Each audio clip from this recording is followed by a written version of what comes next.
আপা আরেকটা প্রশ্ন আসছে।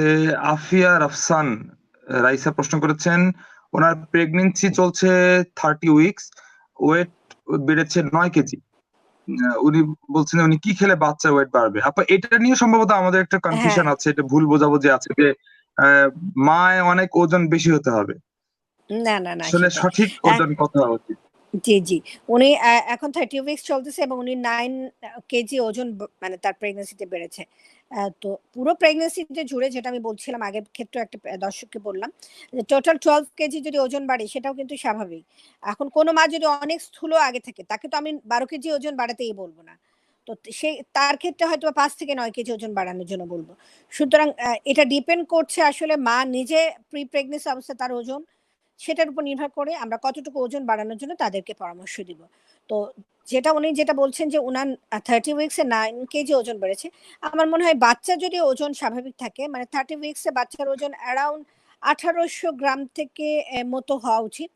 তো উনার বাচ্চার ওজন যদি ওরকম 1800 গ্রাম অ্যারাউন্ড থাকে তাহলে আমার মনে হয় উনার বাচ্চা একদম সঠিক মানে মাত্রার যেভাবে বাড়ার কথা সেভাবে বাড়ছে। সেক্ষেত্রে আসলে উনার ওজন 9 কেজি বাড়লো না 10 কেজি বাড়লো এটা নিয়ে ম্যাটার করে না। সো উনার বাচ্চার যদি ওজন ঠিক থাকে তাহলে উনার এটা নিয়ে মাথা ঘামানোর কোনো দরকার নেই। বাট যদি বাচ্চার ওজনটা কম থাকে তাহলে আমরা বলব যে উনাকে অবশ্যই প্রোটিন জাতীয় খাবারটা বেশি খেতে হবে ওজনটা বাড়ানোর জন্য। তো প্রোটিন বলতে খাবার যেটা আমি আগেও বলছিলাম যে ডিম খাবেন। ডিমের প্রোটিনটা বিশেষ করে এগ হোয়াইট সাদা অংশটা খুবই ভালো। উনি চাইলে 2 বেলা বা 3 বেলা করে শুধুমাত্র সাদা অংশটা খেতে পারেন ডিমের। উনি যেটা করতে পারেন যে ডাল বেশি খেতে পারবে। ডালের সাথে, সাথে ২-৩ রকমের ডাল মিশিয়ে একসাথে রান্না করে খাওয়াটা খুবই ভালো। আর হচ্ছে মাংস। মাংসের মধ্যে আমি অবশ্যই বলব মুরগির মাংসই বেশি ভালো।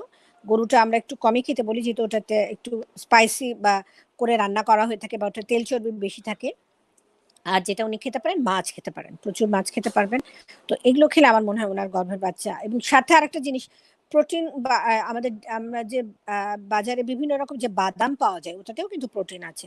তো বাদাম খেলেও কিন্তু ভালো। সেক্ষেত্রেও বাদাম, শিমের বিচি এবং বিভিন্ন বিনস যেগুলো আছে মটরশুঁটি ওগুলো উনারা খেতে পারেন। ওগুলোতেও বাচ্চার জন্য গ্রোথের জন্য সাহায্য করবে।